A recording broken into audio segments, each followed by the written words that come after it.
Hola a todos, bienvenidos a En Clase con el Profe Ronald. El espacio donde hablamos de derecho probatorio de forma clara, práctica y cercana. Mi nombre es Ronald Sanabria, abogado litigante y profesor universitario. Hoy hablaremos de un tema clave para comprender mejor el derecho probatorio. Así que comencemos. En la última clase hicimos un pequeño abrebocas, una pequeña aproximación a esta gran pregunta que es ¿qué se prueba? Dijimos que en esta pregunta vamos a abordar dos grandes temáticas, que es el objeto de la prueba y el tema de prueba. Hoy vamos a centrarnos sobre todo al tema del objeto de la prueba. Vamos a abordar esa problemática. El objeto de la prueba es una problemática abstracta y teórica, porque lo que vamos a intentar resolver es qué prueba la prueba, cuál es su objeto, sobre qué recae la actividad probatoria, qué es lo que quiere probar la prueba. Esta pregunta y su respuesta no depende de un caso en concreto y tampoco de una legislación particular. Depende realmente de posiciones, de ideas, que suelen ser de corte filosófico, ideológico y epistemológico particularmente. Es usual que en los libros de derecho procesal clásicos se diga que hay dos opciones: o se prueban los hechos o se prueban las afirmaciones, y usualmente se plantea una tercera posibilidad, que es la unión: se prueban hechos afirmados. En el ámbito nacional, la posición mayoritaria es que se prueban hechos, y parece que la intuición, el sentido común nos lleva a decir que esa es la respuesta correcta. Podríamos simplemente asumir postura mayoritaria y continuar, pero pienso que perdemos,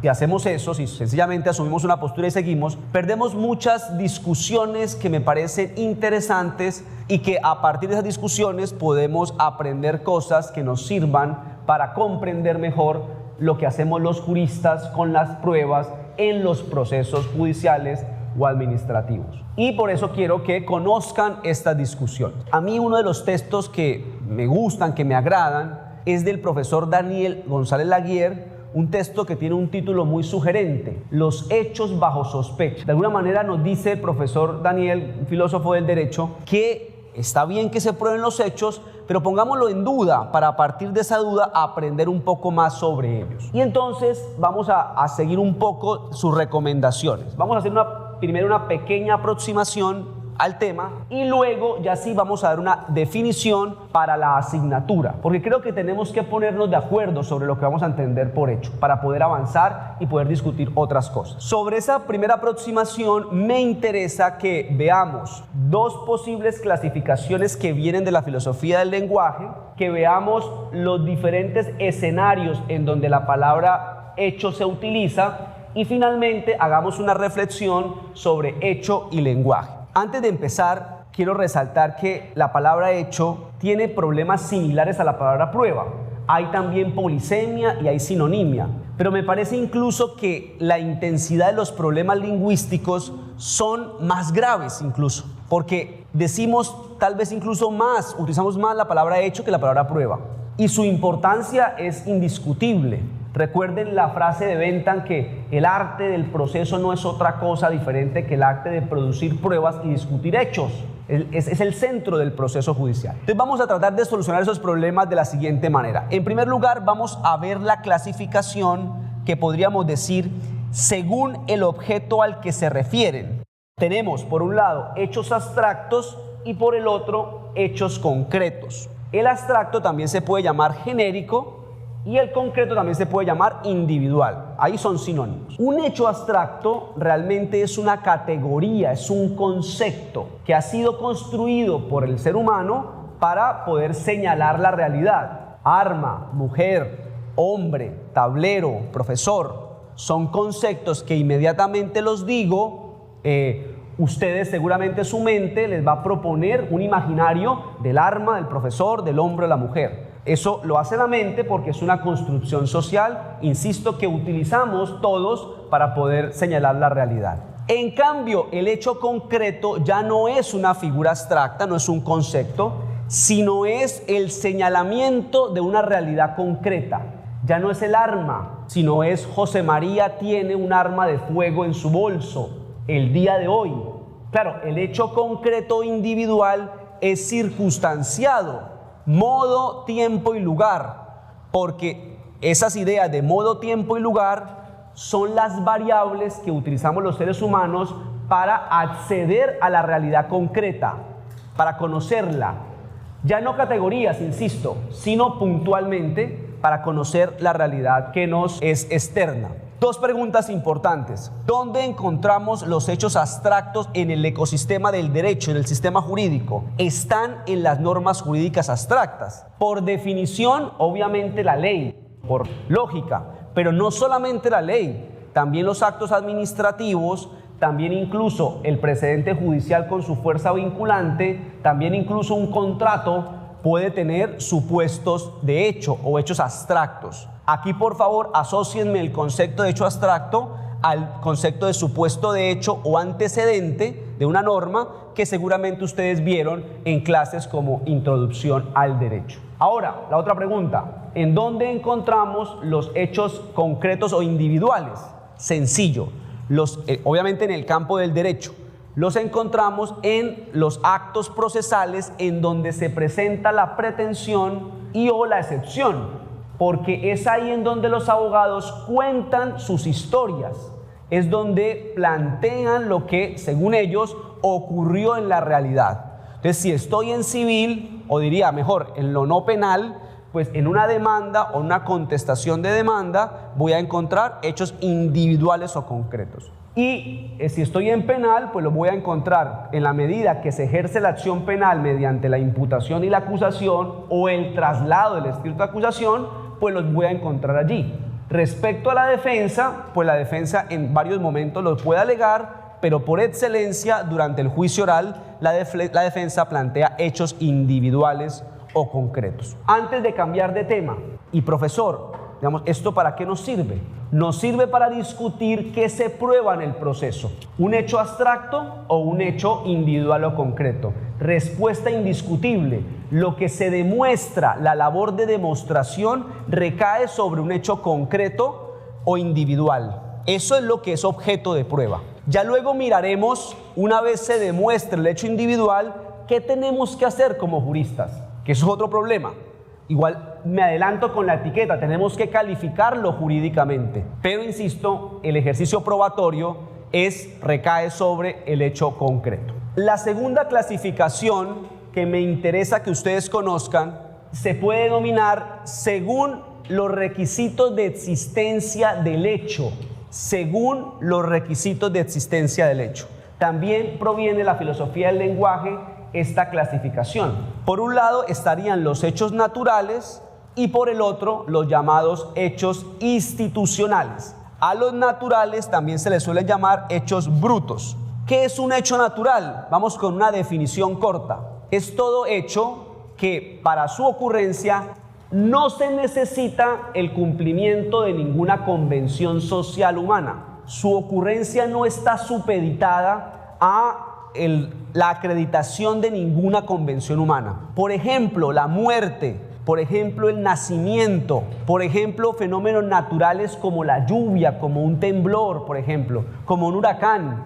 Ese tipo de cosas no dependen, ocurren con independencia de lo que los seres humanos hayamos dicho sobre lo social, sobre la realidad. Ahora, un hecho institucional, en cambio, a diferencia del natural, su existencia, su ocurrencia, depende del cumplimiento de una convención social. Piensen, por ejemplo, si yo digo que un jugador de ajedrez acaba de hacer una jugada de enroque, la jugada del enroque implica cumplir una convención social, el reglamento del ajedrez. O si yo digo viendo un partido de fútbol que el jugador está en fuera de juego, esa afirmación implica el cumplimiento de una convención social, el reglamento del deporte del fútbol, y así con muchísimas actuaciones humanas. Aquí un paréntesis. Si nos ponemos muy filosóficos, diremos que incluso el hecho natural implica el cumplimiento del lenguaje. Nosotros decidimos llamar al huracán huracán, le pusimos ese nombre. Está bien, digamos, entonces todo sería convencional. Pero dejando a un lado que el lenguaje es convencional, lo natural no requeriría más sino el cumplimiento del lenguaje. En cambio, lo institucional, además del cumplimiento del lenguaje, requiere el cumplimiento de alguna regla o convención social. Ahora, la pregunta que me interesa, espero que hayan comprendido la distinción, pero la pregunta que me interesa es, ¿y esto para qué nos sirve para la materia? ¿Por qué es importante? Pues tenemos que hacernos varias preguntas. La primera es, el derecho como sistema normativo, ¿qué utiliza para su construcción abstracta? Es decir, para crear normas jurídicas. ¿Hechos naturales o hechos institucionales? Yo creo que podríamos decir las dos. Por ejemplo, la muerte o el nacimiento están consagradas como hechos en muchas normas jurídicas. En materia penal, el homicidio, el aborto, por ejemplo. En materia civil, los derechos de herencia, los derechos de la persona nacida, son normas jurídicas que utilizan esos hechos naturales. Pero también necesitamos muchos hechos institucionales. Por ejemplo, la propiedad, el dinero, el cónyuge, el compañero permanente, el contrato, todas son los intereses, por ejemplo, de mora, todas son construcciones sociales. Entonces se utilizan ambos. Sin embargo, aquí un sin embargo muy grande, sin embargo, el derecho en sí misma es una convención, es institucionalizado. Por tal motivo, para efectos del cumplimiento de un hecho jurídico, es necesario siempre ponernos los lentes de abogado. Piensen en esto, la diferencia del concepto vida entre el penalista y el civilista. La vida para el civilista empieza a partir de la ruptura del cordón umbilical con todas las implicaciones civiles que ello tiene y económicas. En cambio, para el penalista, los dolores de parto dan señalamiento o dan inicio a la vida para efectos de la configuración del homicidio. Eso quiere decir que dependiendo de la especialidad, la ocurrencia de la vida tiene requisitos distintos. Eso es muy institucionalizado y por tal motivo, insisto, no olviden los lentes de abogado o de abogada cada vez que hagan este ejercicio de saber cuáles son los requisitos para la existencia de un hecho dentro del marco del derecho. Una cosa más antes de avanzar. A todo hecho institucional le precede un hecho natural. Repito, a todo hecho institucional le precede un hecho natural. Claro, en la jugada del enroque tuvo que haber un movimiento de las fichas entre el rey y la torre. En el fuera de juego tiene que haber un movimiento corporal de los jugadores. Si lo llevamos al derecho, en la propiedad, que sería un hecho institucional, pues tiene que haber unos registros, una documentación que es algo natural. En los compañeros permanentes deben cumplirse unos requisitos de convivencia durante un periodo de tiempo que es algo natural. Y por eso la pregunta es, ¿qué se prueba? ¿El hecho natural o el hecho institucional? Si somos técnicos, la prueba recae inicialmente sobre un hecho natural. Lo que pasa es que las condiciones que se deben probar vienen de los requisitos o convenciones sociales. Aquí se entremezcla algo que vamos a ver tal vez en este episodio, tal vez en el siguiente, depende que tanto se nos alargue, entre la distinción entre formulación de los hechos, prueba de los hechos y calificación normativa de los hechos. Aquí hay una mezcla entre la prueba del hecho y la calificación normativa. Se mezclan tanto que pueden incluso confundirnos, pero vamos a partir de esta explicación, vamos a trabajar la distinción.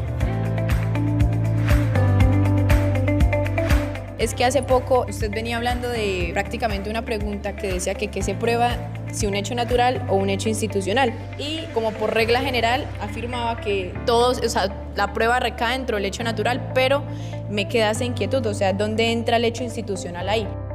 Claro, la pregunta es muy buena porque me permite retomar y aclarar algunos aspectos. Recordemos la regla, la máxima, la clave. A todo hecho institucional le precede la ocurrencia de hechos naturales. Pero claro, uno como abogado lo que quiere probar es el supuesto de hecho de la norma.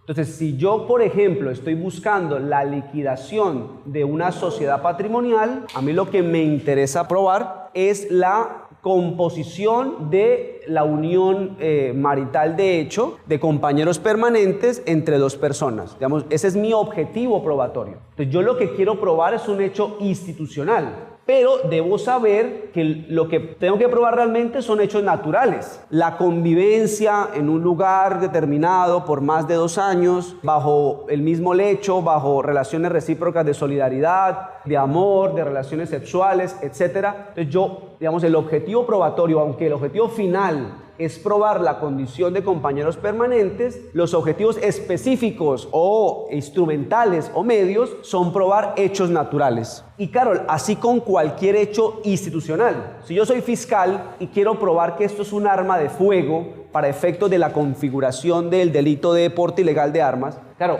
el arma de fuego es institucional. Hay un decreto de 1993 que me dice cuáles son las condiciones, pero yo tengo que probar para lograr esto la naturalidad del objeto, que el objeto cumple ciertas condiciones naturales. Entonces, esta distinción, ¿por qué es importante? Porque claro, al yo demostrar el hecho natural, tengo que calificar normativamente el hecho natural para acreditarle al juez que cumple las condiciones establecidas en el ordenamiento jurídico para la configuración del hecho institucional. Ahí es donde digo que se entremezcla la prueba de los hechos con la calificación normativa del hecho. Camilo Martínez, mi pregunta es, en caso en el que una mujer esté limpiando el arma del esposo y por cosas de la vida el esposo está al frente y le está diciendo no, que se quede quieta y ella lo sigue limpiando y se le disparó, ¿eso encajaría en un hecho natural o un hecho institucional? Excelente caso para explicar la distinción y cómo están relacionados. En un caso así, lo que hay que probar inicialmente es esos actos que usted comenta hizo la mujer y esa advertencia que le hizo el hombre, y pese a la advertencia la mujer continuó con el ejercicio de la limpieza sin conocer el funcionamiento de un arma. Eso es el objeto de la prueba, ese hecho natural. Pero claro, el hecho institucional, si estoy en materia penal, sería, por ejemplo, probar que ese objeto que usted llama arma es un arma de fuego de acuerdo a las condiciones de configuración del arma de fuego para el derecho, que están en la ley y la jurisprudencia la ha establecido. Y además, vamos a agregarle que el arma se termina disparando y le causa heridas a alguien, entonces hay que evaluar si ella incurrió en culpa, imprudencia, que el Código Penal trae las condiciones para evaluar la imprudencia, la idea de la infracción al deber objetivo de cuidado. Entonces, me permite demostrar, se acredita el hecho natural y con base en el hecho institucional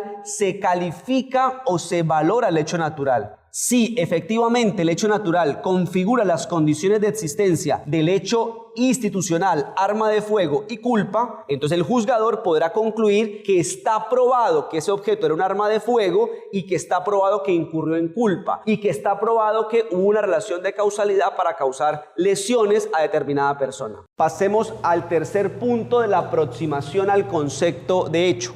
Otra forma que me parece valiosa para que construyamos una definición, un concepto que nos resulte útil, es ser conscientes de los diferentes escenarios en donde eventualmente los juristas utilizamos la palabra hecho. Un primer escenario sería por fuera del proceso y del derecho, tomándonos un café con un cliente, por ejemplo, o entre colegas. Normalmente como utilizamos la palabra hecho. Un segundo escenario es cuando nos referimos a las normas jurídicas. Un tercer escenario sería en los actos procesales en donde presentamos la pretensión y la excepción. Y un último escenario sería en la decisión judicial, particularmente en la sentencia. Empecemos a hacer algunas reflexiones sobre cada contexto. A ver, en lo que tiene que ver por fuera del proceso y del derecho, podríamos hacer dos cosas.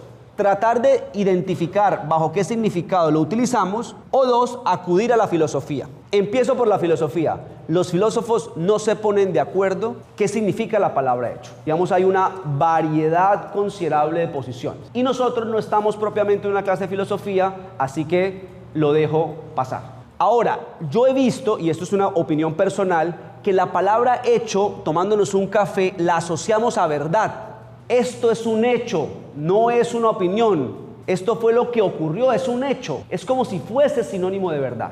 Pero esa asociación para nosotros, los que estudiamos derecho probatorio, no es muy buena porque son cosas distintas. Entonces, digamos, solamente lo comento para que no traigamos el lenguaje coloquial a las discusiones que vamos a tener en el salón de clase. Segundo escenario, en las normas jurídicas. La palabra hecho, cuando analizamos normas jurídicas, es sinónimo realmente de supuesto de hecho o de hecho abstracto. En una norma jurídica, lo máximo que vamos a encontrar, es decir, en el Código Penal, en el Código Civil, en el Código Laboral, lo máximo que vamos a encontrar son abstracciones, supuestos de hecho. Mi recomendación es que no utilicemos la palabra hecho cuando estemos ante una norma jurídica abstracta. Pero si la van a utilizar, o su contraparte, o el juez, o el profesor que hace la conferencia, entiendan que están haciendo alusión es a un supuesto de hecho, a una abstracción, algo genérico. El que matare a otro, el arma de fuego, en fin, cualquiera concepto que una norma jurídica utilice para su construcción en la parte de antecedentes. El tercer escenario es cuando presentamos la pretensión en la demanda, en la contestación de la demanda, cuando nos pronunciamos de las excepciones de mérito, en la imputación, en la acusación, en el pliego de cargos en materia disciplinaria. Ahí la palabra hecho se asocia a un hecho individual o concreto, a una descripción de la realidad. Ahí contamos una historia sobre la realidad. En definitiva, cuando formulamos una pretensión o una excepción, la palabra hecho se asocia a un hecho individual o concreto. Y finalmente, en la decisión judicial, por excelencia la sentencia, la palabra hecho la vinculamos realmente a la conclusión del juez, a un hecho probado. Los jueces en la sentencia dicen, estos son los hechos con los que voy a decidir, y usualmente lo que están diciendo son los hechos probados. Se asocia mucho a prueba como resultado, cuando vimos las acepciones de la palabra prueba. Y a partir de ahora vamos a empezar a hablar de enunciados probatorios, que es un tema que vamos a profundizar en la siguiente sesión. Cuarta y última discusión para aproximarnos al concepto de hecho. Es hecho y lenguaje. Cualquiera que sea la definición que queramos de hecho, cualquiera, está relacionada con el lenguaje. O sea, antes el acceso a la realidad por los seres humanos está condicionado al lenguaje. Por eso el lenguaje es al mismo tiempo, nos libera porque nos permite comprender cosas, pero también nos limita, es una cárcel, porque dependiendo de nuestro lenguaje llega al alcance de la comprensión de la realidad y de las cosas. Entre más limitado sea nuestro lenguaje, más limitado la capacidad de comprender y de acceder a la realidad, a lo externo. ¿Esto por qué lo menciono? Porque los autores modernos han dicho que el hecho se asocia a una proposición lingüística. La proposición lingüística, pues, es la frase o la oración mediante la cual intentamos describir la realidad. Hay una pequeña distinción muy de filosofía, pero quiero que la apunten, que la conozcan. La diferencia entre proposición y enunciado. La idea es que el enunciado viene siendo la frase como tal, formada por determinadas palabras. En cambio, la proposición es el mensaje que queremos dar con esa frase o esa oración. Acordarán conmigo que uno puede hacer una proposición con diferentes enunciados. Yo puedo mandar el mensaje que quiero a alguien mucho con diferentes palabras, con diferentes oraciones. Puedo decir sencillamente te quiero, que sería un enunciado muy simple, o puedo utilizar una poesía para decírselo, para mandar el mensaje. Insisto, enunciado es oración, proposición es mensaje.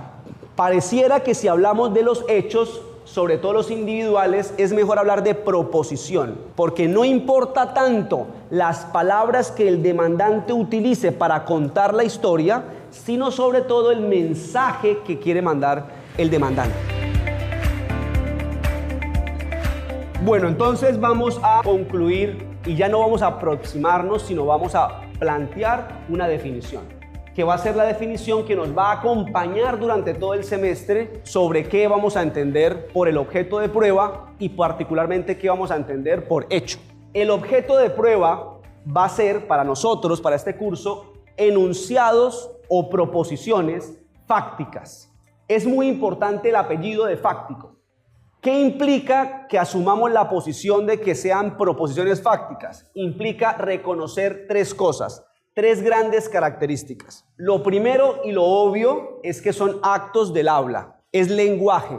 Sea que el sistema exija que la parte lo plantee como en materia penal, o sea que el juzgador pueda reconocerlo sin que la parte lo diga, como ocurre en materia de familia, siempre todo termina siendo un enunciado o una proposición. Y eso es lo que termina en última siendo el objeto del pronunciamiento del juzgador sobre la prueba de los hechos. La segunda gran característica es que ese enunciado fáctico es descriptivo. El antónimo de descriptivo es prescriptivo. ¿Qué significa que sea descriptivo? Que tiene como función intentar describir la realidad, contar la realidad, no juzgarla, solamente describirla. Que cuando nosotros hacemos enunciados fácticos, la segunda gran característica que se deriva de que sea descriptivo es que tenemos la pretensión de que nos acepten lo que estamos diciendo como verdadero. Quien cuenta un enunciado fáctico quiere que los demás le reconozcan eso como lo que realmente ocurrió. En materia judicial, pues obviamente uno lo que desea es que el juez se lo reconozca como que efectivamente eso fue lo que ocurrió. Hay una pretensión de verdad, una aceptación de verdad. La otra característica que se deriva de ser descriptivo es que son hechos individuales o concretos. Ya ustedes conocen el significado de hecho individual o concreto. La última gran característica del enunciado fáctico es su estatus epistemológico. ¿Qué significa eso? Ser conscientes de su grado de demostración. Cuando yo estoy ante el enunciado fáctico, estoy en un estatus de mera hipótesis. En otras palabras, cuando el fiscal cuenta la imputación o formula la imputación, esa historia es una mera hipótesis, es un mero cuento. Nadie ha verificado si hay prueba que lo demuestre o no. Lo mismo el demandante. Cuando el demandante cuenta su historia, es una mera hipótesis. Ya luego discutiremos e intentaremos demostrarlo, pero por ahora es un mero enunciado hipotético. Para resumir, el objeto de la prueba son los enunciados o proposiciones fácticas, que implican que son actos del lenguaje, que son descriptivos y que son hipotéticos. ¿En dónde se presentan los enunciados fácticos? En los actos de postulación de la pretensión o la excepción, que dependerá del tipo de especialidad en la que me encuentre. Si estoy en civil, en la demanda y la contestación, por excelencia. Si estoy en penal, en la imputación y en la acusación, por excelencia. Hemos terminado por el día de hoy.